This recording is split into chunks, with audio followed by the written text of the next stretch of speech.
Amigos, gracias por estar aquí hoy.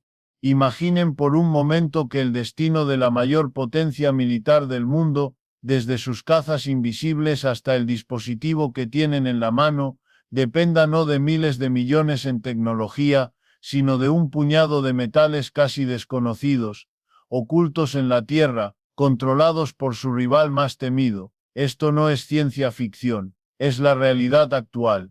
El futuro del poder estadounidense no se juega solo en el campo de batalla, sino en el subsuelo, en la tabla periódica, donde China ha logrado algo monumental, un dominio casi absoluto sobre los 17 elementos conocidos como tierras raras.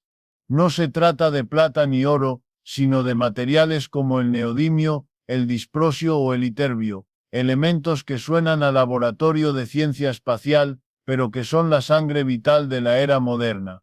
Sin ellos, los aviones de combate no pueden volar, los submarinos nucleares pierden su sigilo, los teléfonos inteligentes se apagan, las turbinas eólicas dejan de girar, los sistemas de defensa antimisiles se vuelven inútiles, y la transición energética se detiene. Literalmente, el mundo como lo conocemos se paraliza.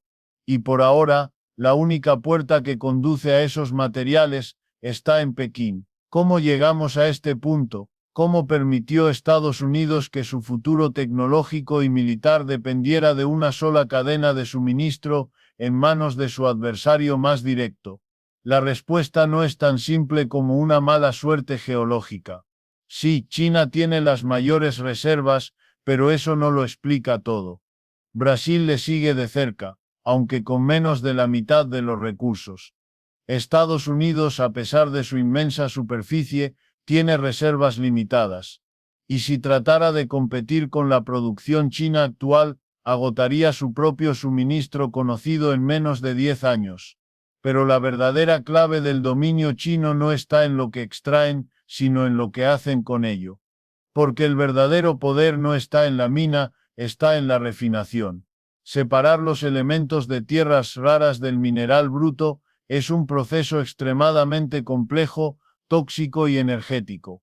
Requiere infraestructura especializada, conocimientos avanzados y una capacidad industrial de escala masiva. Y China, deliberadamente se hizo con ese eslabón más difícil de la cadena. Hoy, 9 de cada 10 toneladas de tierras raras refinadas en el mundo lo son dentro de China. Eso quiere decir que incluso si otros países extraen sus minerales, deben enviarlos a China para ser procesados. Sigue la dependencia, sigue el control. China no solo produce, monopoliza el valor agregado. Y con ese monopolio, tiene el poder de abrir o cerrar el grifo. Ya lo ha hecho. Ya ha restringido exportaciones de elementos clave bajo el nombre de seguridad nacional. Y cuando lo hace, afecta directamente a la capacidad de Estados Unidos de fabricar sus armas más avanzadas. Piensen en el samario, un elemento esencial para los imanes que funcionan a altas temperaturas.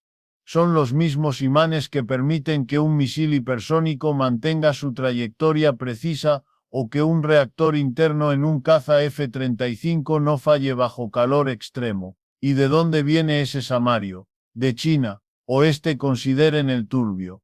Es el que convierte la oscuridad en visión en las gafas de combate nocturno de un marine.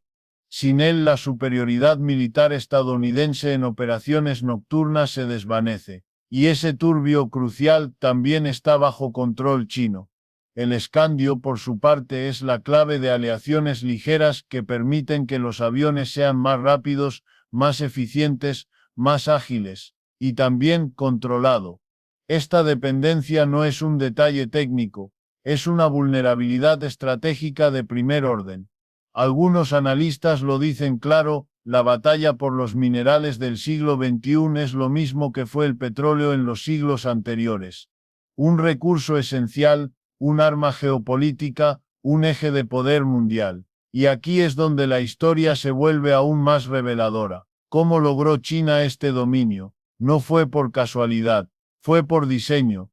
En las décadas de 1960 a 1990, Estados Unidos era el líder indiscutido del mercado de tierras raras. La mina de Mountain Pass en California era la número 1 del mundo. Pero entonces, algo cambió. La industria occidental, preocupada por el impacto ambiental, decidió que estos procesos eran demasiado contaminantes para hacerlos en casa. La minería y sobre todo, la refinación generan desechos tóxicos y radiactivos, así que Occidente los externalizó, y China, con una visión distinta, vio una oportunidad, aceptó el costo, absorbió la contaminación, permitió que ciudades enteras fueran afectadas por el envenenamiento del suelo y del agua, con consecuencias demostradas en la salud de sus poblaciones, desde trastornos neurológicos hasta acumulación de metales pesados. Pudo haber sido una tragedia humana, pero desde el punto de vista del Estado chino, fue un cálculo estratégico, el dominio valía el precio. Y ese precio lo pagó en salud ambiental para cobrar en poder geopolítico. Este no fue un plan privado, fue una política de Estado. Durante más de 30 años, cada plan quinquenal chino ha incluido de forma explícita el desarrollo de capacidades industriales estratégicas. Una frase que en su jerga oficial se refiere directamente a refinerías, procesamiento de minerales y control de cadenas de suministro. Fue una construcción paciente, sostenida, de larguísimo alcance. Occidente pensaba en trimestres, China pensaba en décadas. Y mientras Occidente desmantelaba su capacidad industrial, China la construía desde cero, y no solo con dinero, con energía barata. Porque el procesamiento de tierras raras consume 9 a 13 veces más electricidad que la minería misma. Y China, con su red masiva de plantas de carbón, tenía la electricidad más barata del mundo. Pudo operar refinerías a una escala y costo que ningún otro país podía alcanzar. Y además el Estado chino construyó todo lo necesario: carreteras, ferrocarriles, líneas de energía, acueductos. Nada fue dejado al azar. Fue un capitalismo estatal, coordinado, concentrado, con un solo objetivo: control total. Pero el verdadero juego maestro fue el capital humano.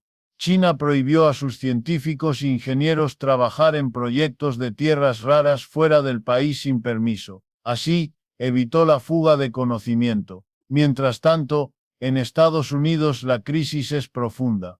Más de la mitad de los ingenieros mineros se jubilarán en esta década.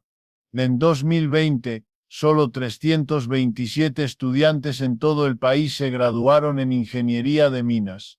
Comparen eso con una sola universidad en China, que forma a 1000 estudiantes de pregrado y 500 de posgrado solo en este campo. El contraste es abismal. China no solo tiene las materias primas, no solo tiene las refinerías, tiene el talento. Controla todo, desde la mina hasta el imán, desde el mineral hasta el misil. Y el resultado es escalofriante. China representa cerca del 60% de la minería global de tierras raras. Pero cuando miramos la etapa de refinación, sube al 90%. Y en la fabricación de imanes de alto rendimiento, la cifra se eleva al 92%. No es dominio parcial, es dominio total, vertical, completo, y Estados Unidos ahora corre para recuperar el tiempo perdido. Busca aliados como Australia y Canadá. Intenta reiniciar Mountain Pass, pero no tiene refinerías, no tiene ingenieros. Tardarían más de 10 años en construir una cadena funcional, y lo hacen con un retraso de 3 décadas. Y mientras tanto, China no se queda quieta. A través de su iniciativa global de infraestructura, la Franja y la Ruta, China invierte miles de millones cada año en minas en África, América Latina, Asia. Ha invertido más de 90.600 millones de dólares desde 2013 y solo el año pasado, 12.600 millones más. No solo explota sus recursos, controla los recursos del mundo. Y la advertencia es clara: si en un momento de crisis, como una escalada por Taiwán, China decide cortar el suministro, la producción militar estadounidense se paraliza. No habría F-35s, no habría vehículos eléctricos a escala, no habría energía verde. el poder industrial de Estados Unidos se derrumbaría. Esta no es una amenaza futura, es un riesgo real, presente e inminente, y resolverlo no es cuestión de dinero rápido. Es cuestión de voluntad nacional, de educación, de cultura industrial, de visión de largo plazo, porque se puede construir una mina, se puede construir una planta. Pero ¿cómo se reconstruye una generación de ingenieros que no se formó? ¿Cómo se recupera el conocimiento que se dejó morir? La lección aquí va más allá de los minerales. Es una advertencia sobre lo que ocurre cuando una nación prioriza los beneficios del trimestre sobre la resiliencia del siglo. Occidente eligió la eficiencia, China eligió la resistencia, y ahora vive con las consecuencias. Esta historia no es solo sobre tierras raras, es sobre cómo el poder real no está solo en lo que se diseña, sino en lo que se controla. Y si esta reflexión te hace cuestionar los pilares del mundo que creías estable, si te genera inquietud o curiosidad, entonces estás en el lugar correcto. Porque este tipo de análisis, profundo, incómodo pero necesario, solo es posible con una comunidad que valora entender, no solo consumir. Si este contenido te ha hecho pensar, si sientes que aquí se habla de lo que nadie más quiere nombrar, entonces únete a esta conversación. Suscríbete porque tu apoyo no solo permite que este trabajo continúe, sino que fortalece un espacio donde la verdad no se suaviza. Y dime, ¿tú qué piensas? ¿Puede Estados Unidos revertir esta dependencia o el futuro ya fue decidido en las refinerías de China? Comparte tu opinión, porque entre todos es más probable que entendamos hacia dónde va el mundo. La pregunta no es si esta dependencia es peligrosa, sino cuánto tiempo más puede Estados Unidos fingir que no lo es, porque el reloj ya no avanza lentamente, ya no marca solo los minutos, sino que suena como una cuenta regresiva que nadie quiere admitir que escucha. China no necesita invadir para ejercer control, no necesita disparar un solo tiro. Su influencia ya está dentro del acero de los portaaviones, en los circuitos de los satélites, en la estructura oculta de cada dispositivo que pulsa en manos de un soldado, un ingeniero, un ciudadano común. Cada imán, cada chip, cada sistema de guiado de precisión lleva una firma invisible, el sello del monopolio chino. Y cuando Pekín decide ajustar el flujo, el pulso del mundo industrial occidental se descompensa. No hay alarma masiva, no hay anuncios en las noticias principales, pero en las salas de operaciones de los Pentágono, en los laboratorios de la NASA, en las líneas de montaje de General Electric, se siente. El retraso de un solo mes en el suministro de disprosio puede detener la producción de motores para drones de largo alcance. Una interrupción en el Iterbio y las redes de telecomunicaciones en zonas sensibles comienzan a fallar. No es una crisis inmediata, es una asfixia silenciosa, paso a paso, como un estrangulamiento lento de las capacidades tecnológicas que sostienen la hegemonía estadounidense. Lo más aterrador es que esto no solo afecta al ejército, sino a la estructura misma de la vida moderna. Imaginen ciudades sin trenes de alta velocidad, porque los imanes de neodimio no llegan. Hospitales sin escáneres de resonancia magnética. Coches eléctricos producidos a ritmo de tortuga. Aeropuertos donde los radares no funcionan con precisión. No es una caída en cascada inmediata, pero es una erosión sistemática, un desgarro progresivo de la tecnología que sostiene la civilización tal como la conocemos. Y el epicentro de todo esto no es un campo de batalla, sino una fábrica en Baotou, Mongolia Interior, donde el humo de las refinerías se eleva como columnas de poder, donde el aire es denso, el suelo está contaminado con torio y uranio, y el agua subterránea ha estado envenenada durante décadas.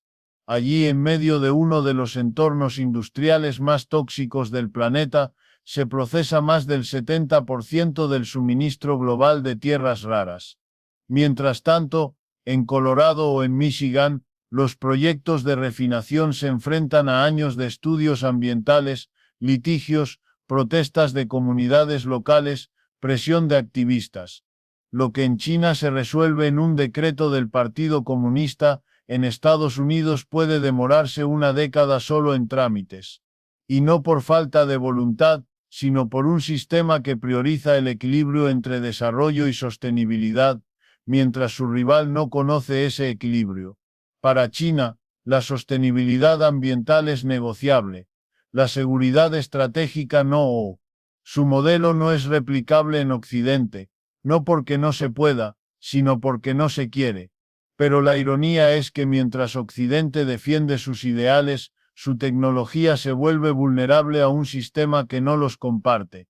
No se trata de juzgar quién tiene razón, sino de reconocer que la guerra no se libra bajo las reglas del idealismo, sino bajo las de la realidad. Y la realidad es que el hierro, el cobre, el litio y el grafito ya no son los reyes del siglo XXI, los verdaderos señores del nuevo orden son el praseodimio, el terbio, el lutecio, esos nombres que apenas se pronuncian fuera de congresos científicos, pero que hoy deciden qué nación puede construir, qué ejército puede operar, qué economía puede avanzar. Estados Unidos lo sabe, y por eso ha movido ficha, ha clasificado las tierras raras como materiales críticos para la seguridad nacional, ha desbloqueado fondos del Departamento de Defensa para acelerar proyectos de refinación interna, ha presionado a Australia para que procese concentrados en suelo australiano y no los envíe a China. Pero estos esfuerzos son gotas en un océano. Porque no basta con tener una pequeña refinería experimental en Texas o un acuerdo con una mina canadiense. Lo que se necesita es un ecosistema industrial entero, desde técnicos capacitados hasta reactores químicos especializados, desde transporte ferroviario blindado para materiales radiactivos hasta protocolos de manejo de desechos. Y todo eso requiere tiempo, inversión y sobre todo, paciencia política. Y la paciencia política es escasa cuando las elecciones se ganan en 4 años, no en 40. Mientras tanto, China no solo fortalece su control doméstico, sino que expande su red global como una tela de araña estratégica. En Congo, el mayor productor de cobalto, las compañías chinas controlan más del 80% de la minería. En Groenlandia, compraron una mina de tierras raras cuando el gobierno local rechazó una oferta estadounidense por impacto ambiental. En Argentina, invierten miles de millones en litio. En Birmania incluso, han tolerado o respaldado regímenes militares solo para garantizar acceso a minas de disprosio. Cada inversión no es un negocio aislado, sino un eslabón de una cadena más grande, diseñada para que el mundo no pueda funcionar sin pasar por sus redes de suministro. Y para asegurarse de que nadie pueda competir, han construido barreras casi imposibles de superar, economías de escala tan grandes que abaratan costos, conocimiento acumulado durante décadas, y una infraestructura logística que integra minas, plantas, puertos y ferrocarriles bajo un solo comando. Intentar competir punto por punto es como tratar de ganar una carrera corriendo atrás, mientras el líder ya lleva 30 vueltas de ventaja. Y todavía hay otro frente, menos visible pero igual de peligroso, la guerra tecnológica. China no solo controla el suministro físico, sino que está avanzando en la ciencia misma de los materiales. Sus laboratorios estatales desarrollan aleaciones que reducen el uso de tierras raras sin perder eficiencia, pero no las comparten. Las guardan para su propia industria militar, para sus vehículos de alta gama, para sus satélites. Mientras, el mundo occidental sigue dependiendo de fórmulas que exigen grandes cantidades de estos elementos, sin tener acceso a los avances que permitirían reducir esa dependencia. Es un círculo vicioso, mientras más dependa Occidente, menos inversión puede hacer en alternativas, porque sufre interrupciones continuas, mientras más interrupciones, más se atrasa, y China se aleja aún más. Pero también hay señales de resistencia. Compañías como MP Materials, que ahora opera Mountain Pass, están intentando reconstruir la cadena desde cero, aliándose con Corea del Sur y Japón para intentar crear una ruta de refinación que evite a China.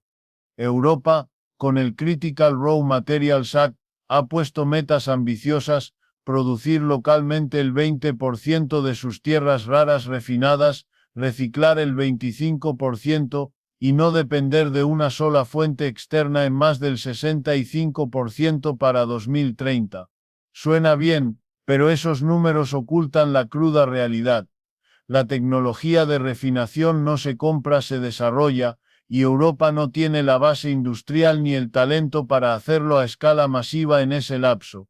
Y Estados Unidos, aunque ha logrado que el F-35 use menos samario, aún depende de China para más del 80% de sus necesidades de ese material.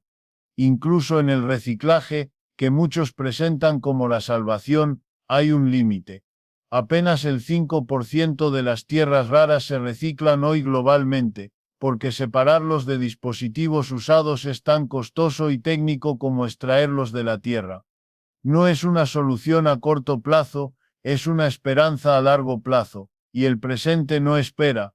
La amenaza no es un futuro conflictivo, es la tensión actual, latente, la que hace que cada decisión estratégica en el Indo-Pacífico esté condicionada por quién puede seguir produciendo misiles, barcos y aviones. Imaginen una invasión china de Taiwán. Estados Unidos actúa, impone sanciones, pero China responde cerrando las válvulas de suministro. En cuestión de meses, las reservas estratégicas se agotan, las fábricas de aviones reducen producción, la transición energética se frena. Y entonces surge la pregunta que ningún líder quiere hacer en voz alta: ¿vale la pena una guerra si no puedes sostener tu tecnología más avanzada por más de 6 meses? Porque no se trata solo de quién tiene más tanques, sino de quién puede seguir fabricándolos. China lo sabe, y por eso no necesita ganar una guerra. Solo necesita sobrevivir mientras el adversario se desangra por falta de materiales. Este es el nuevo campo de batalla, no es visible, no tiene fronteras claras, pero está en cada componente electrónico, en cada imán, en cada gramo de polvo procesado en una planta al norte de China. Y lo más irónico, lo más doloroso, es que Estados Unidos lo vio venir. En 2011 SIX, el Departamento de Energía ya advertía sobre este riesgo. En 2019, y el Pentágono pidió acción urgente. Pero entre lobby de energías limpias, burocracia industrial y una mentalidad de mercado cortoplacista, se perdió el tiempo oro. Hoy todos saben que hay que actuar, pero el costo de recuperar lo perdido es enorme. No solo en dólares, sino en voluntad, en coherencia estratégica, en la capacidad de tomar decisiones incómodas como reabrir minas contaminantes, como subvencionar industrias que no son rentables hoy, como cambiar el enfoque educativo hacia ingenierías que ya no son populares. Pero sin eso, todo lo demás es teatro. Los discursos sobre liderazgo tecnológico, sobre superioridad militar, sobre independencia energética, se vuelven vacíos. Porque no hay innovación sin materia prima, no hay defensa sin imanes, no hay futuro sin el control físico de los elementos que lo hacen posible. Y mientras el mundo discute sobre inteligencia artificial, sobre ciberguerra, sobre satélites espía, la verdadera trinchera de poder sigue bajo tierra, en lugares olvidados, en ciudades envenenadas, en fábricas que nadie ve. Allí, sin ruido, sin gloria, China ha construido un imperio, no con ejércitos, sino con elementos. Y el resto del mundo ahora intenta entender cómo perdió el mapa, cómo entregó el control sin darse cuenta, y si todavía hay forma de recuperarlo antes de que el silencio de una refinería cierre también el futuro del poder occidental. La pregunta no es si Estados Unidos puede competir en tierras raras, sino si está dispuesto a pagar el precio que ya pagó China, el precio ambiental, el precio político, el precio ético. Porque reconstruir una cadena de suministro no es solo invertir en maquinaria o firmar acuerdos con gobiernos africanos, es replantear todo un modelo civilizatorio. Es aceptar que no puedes tener un imperio tecnológico sin una base industrial desagradable, contaminante, incómoda. Es enfrentar la verdad incómoda de que el progreso verde que Occidente predica depende de una minería que envenena ríos, consume montañas y destruye ecosistemas. China lo hizo. Lo hizo en secreto, lo hizo en silencio, y lo hizo sin pedir permiso. Mientras Occidente celebraba conferencias climáticas, China construía complejos industriales en Bayanovo, una pequeña ciudad en Mongolia Interior, donde el cielo es permanentemente gris, donde el río corre negro y donde la tierra parece quemada por dentro. Allí, bajo la mirada indiferente del Estado, se concentra la mayor mina y refinería de tierras raras del mundo. Allí el precio del poder se ve, se huele, se siente en cada respiración de los habitantes. Allí, los niños nacen con niveles elevados de lantano en la sangre. Allí, los campos agrícolas se han convertido en zonas de exclusión, no por guerra, sino por toxicidad. Y sin embargo, desde ese infierno industrial, salen los imanes que hacen posible que un avión F-35 vuele, que un cohete SpaceX despegue, que un iPhone vibre en tu bolsillo. El cinismo es total, el mundo civilizado rechaza contaminar su propio suelo, pero no tiene problema en consumir tecnologías que solo pueden existir porque otro lo hizo por él. Pero el problema no es solo moral, es estratégico. Porque mientras Occidente sigue debatiendo si una planta de refinación contaminará un río, China sigue refinando, expandiéndose, dominando, y no solo en la tierra firme. Ahora está explorando el fondo marino, donde los conos polimetálicos ocultan concentraciones masivas de disprosio, iterbio y otros elementos pesados. Ya tiene submarinos no tripulados, plataformas móviles, tecnologías de recolección diseñadas para operar a 4.000 metros de profundidad. Mientras Estados Unidos legisla para proteger corales, China clava tubos en el fondo del Pacífico.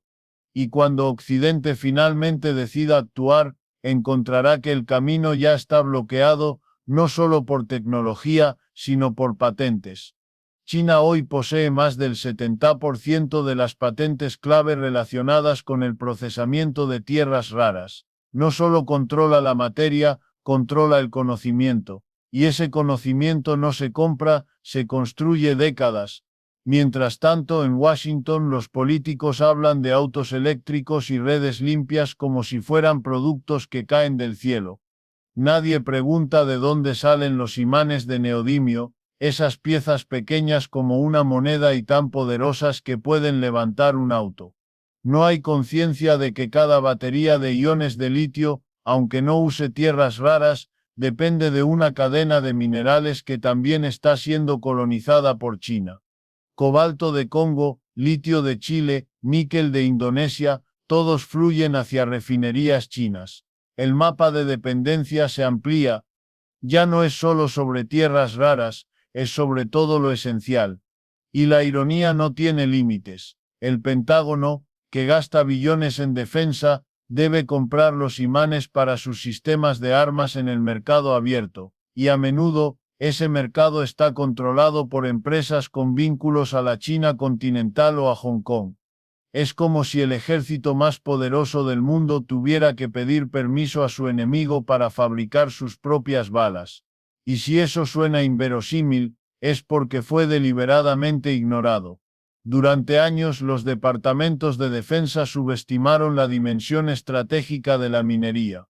Los vieron como proveedores logísticos, no como actores de seguridad nacional, hasta que empezaron a fallar las entregas, hasta que los contratos se estancaron en aduanas, hasta que un informe del Departamento de Defensa reveló que más del 80% de los suministros de tierras raras para sistemas críticos provenían de fuentes no verificadas, muchas vinculadas a empresas chinas.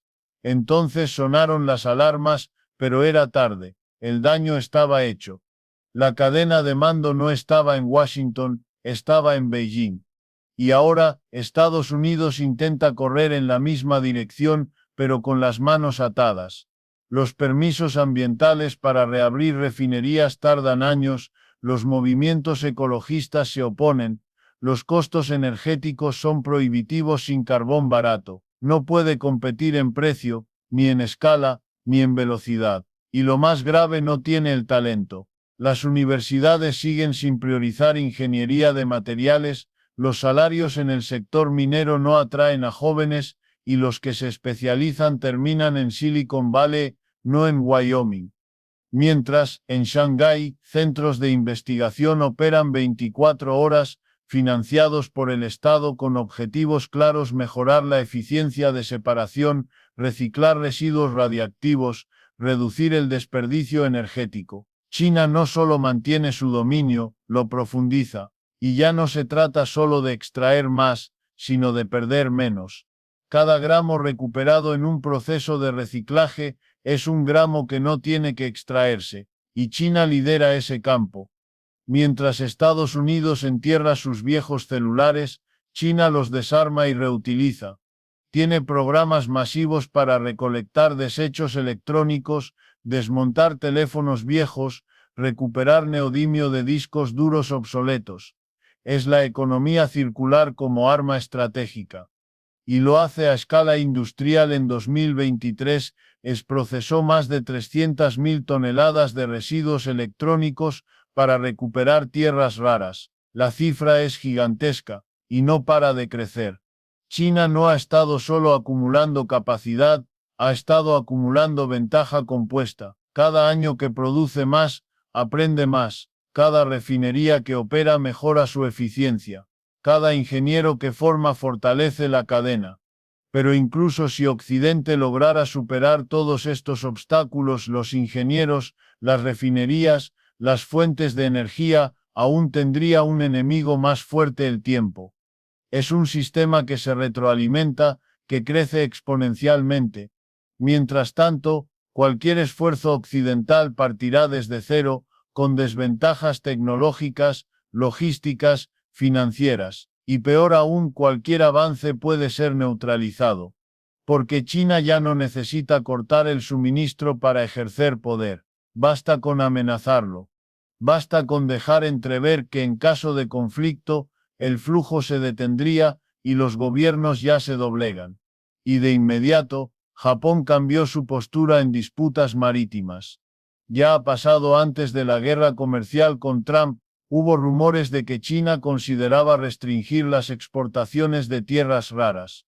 Alemania empezó a suavizar su discurso sobre derechos humanos, y EU aceleró contactos diplomáticos. Con solo mencionarlo, China movió el tablero geopolítico. Y aquí está el quiebre más profundo: Occidente construyó un orden mundial basado en reglas, en mercados abiertos, en cooperación. Ese es el poder de la dependencia. No necesita usarse para ser efectivo. Es una espada suspendida sobre el cuello de la modernidad. China, en cambio, construyó uno basado en control, en dependencia, en monopolios estratégicos. Y está ganando. El Iterbio no solo está en láseres de misiles, está en chips de última generación. Y ahora, cuando el mundo enfrenta una carrera por la inteligencia artificial, por la computación cuántica, por los materiales del futuro, todo depende de estos elementos. Porque mientras uno cree en el juego limpio, el otro juega a ganar. El disprosio no solo refuerza motores, también estabiliza baterías de alta densidad. Cada batalla tecnológica futura tendrá su origen en estos minerales. El escandio no solo hace más ligeros aviones, también permite cohetes más eficientes. Y si no se rompe esta cadena, cualquier esfuerzo militar, económico o tecnológico de Estados Unidos será una ilusión. Y si China sigue controlándolos, controlará también el futuro. No por ideología, no por propaganda, por física. Porque al final la geopolítica no se decide en discursos, se decide en laboratorios, en minas, en cables, en imanes. Puede tener el mejor discurso sobre libertad, pero si depende de un régimen autoritario para su existencia tecnológica, esa libertad es frágil, condicional, negociable. Puede tener el mejor diseño, pero si no tiene el material, no puede construirlo.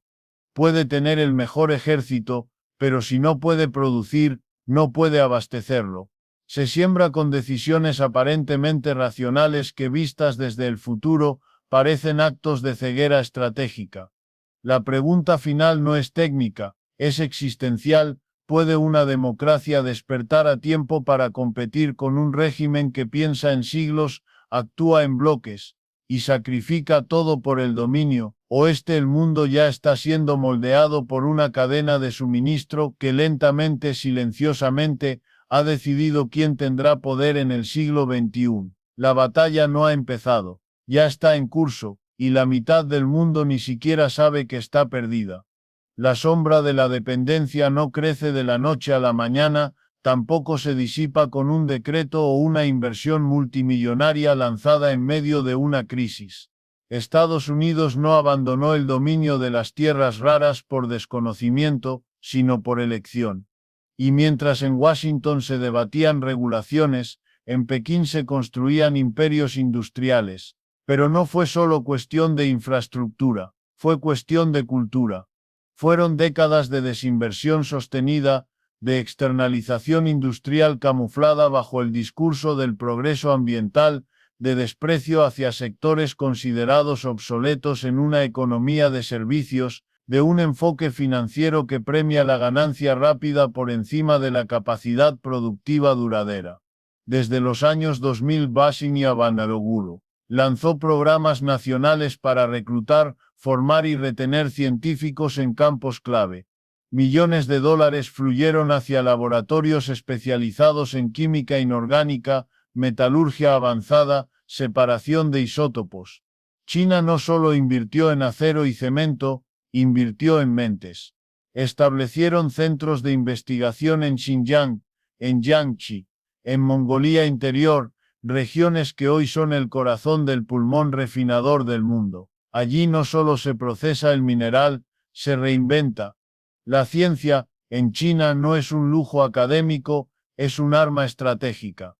Cada año, publican miles de artículos técnicos sobre nuevos métodos de extracción más eficientes, menos dependientes del ácido clorhídrico, con menor impacto radiactivo, con mayor recuperación de subproductos. Y mientras los científicos chinos trabajan en silencio, bajo el radar, refinando procesos que ni siquiera tienen nombre en las universidades occidentales, Estados Unidos aún debate si vale la pena financiar una facultad técnica en una zona rural. El desfase no es simplemente numérico, es civilizacional. Imagínese esta escena: una planta en Baotou, en el norte de China, cubre más de 1000 hectáreas. Allí día y noche, sin interrupción, toneladas de concentrado se someten a procesos hidrometalúrgicos que separan el neodimio del praseodimio, el disprosio del terbio, el iterbio del tulio, con precisión quirúrgica. El envenenamiento de suelo, el aumento de malformaciones congénitas, el declive de ciudades enteras, es un legado oscuro. Fuera del complejo, hay lagos negros, grandes pozos de desecho, donde se acumulan años de residuos radiactivos. El costo humano es alto, no se puede negar. El vapor de ácidos asciende hacia el cielo amarillento, el ruido de las centrífugas es constante, el calor de los reactores químicos es insoportable. Porque cada refinación es un eslabón más en una cadena de dominio que se extiende desde las fábricas de motores eléctricos en Shenzhen hasta las líneas de ensamblaje de misiles Dongfeng en la provincia de Henan. Pero desde la perspectiva del estratega chino, cada litro de agua contaminada, cada partícula de torio en suspensión, es una inversión. No es exageración decir que el destino de América no se decide en las cámaras del Congreso, sino en las salas de control de una planta en las afueras de Nanchang, donde un ingeniero ajusta los flujos de extracción de elementos pesados que terminarán en un F-35 que jamás podrá volar sin ellos. Pero aquí está la paradoja: Occidente critica el costo ambiental del procesamiento chino, y con razón, pero cuando intenta establecer alternativas, retrocede. ¿Por qué? Porque no solo es más complicado técnicamente, es más costoso políticamente. Imagine que Estados Unidos intenta construir una refinería en Wyoming. Los grupos ecologistas se movilizan. Los medios denuncian el riesgo radiactivo, los senadores exigen auditorías. Las protestas crecen, y finalmente el proyecto se cancela. Mientras tanto, en China no hay contrapeso, no hay prensa libre cuestionando el precio, no hay tribunales frenando los permisos. Hay una sola voz, la del Estado, y esa voz dice, avanzar, avanzar a toda costa. No hay debate, no hay duda, hay ejecución. Y el círculo se cierra con ironía cruel para fabricar turbinas eólicas limpias en Texas, o baterías de iones de litio en Michigan. Estados Unidos debe enviar materias primas a China, el país más contaminado industrialmente del planeta, para que las convierta en el corazón de su transición verde. Y así, mientras Occidente se debate entre la necesidad y la conciencia, China sigue refinando, sigue acumulando, sigue controlando. Es una paradoja que define nuestra era. La tecnología que promete salvar al planeta depende de un proceso que lo está envenenando. Y más aún, China no solo procesa, empaca y vende. Domina la manufactura final. El 92% de los imanes de neodimio del mundo se fabrican en China, esos imanes que son más fuertes que cualquier otro metal conocido, capaces de mantener coherencia magnética incluso al rojo vivo. Son los que permiten que un motor eléctrico sea compacto, rápido, eficiente. Sin ellos, los coches Tesla tendrían el tamaño de un camión. Sin ellos, los aviones híbridos no despegarían. Desde auriculares inalámbricos hasta discos duros descartados, pasando por los cátodos de baterías muertas, todo es rastreado, clasificado, procesado. Y todos salen de líneas de producción, vigiladas por soldados del Ejército de Liberación Popular. Pero el control no se detiene ahí. China también domina el mercado de recolección y reciclaje.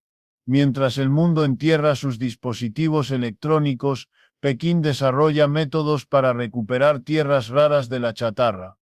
Y eso les da una ventaja brutal, incluso si el mundo cierra sus fronteras, si bloquea la exportación de minerales, China tendrá una fuente secundaria masiva. Su ciclo de suministro no es lineal, es circular. Mientras Estados Unidos lanza campañas de conciencia sobre el reciclaje y recoge el 15% de sus aparatos electrónicos, China recupera el 60% de los que entran en su territorio, y está invirtiendo miles de millones en tecnologías para escalarlo al 90% en 5 años. Es una guerra de sistemas, no de recursos.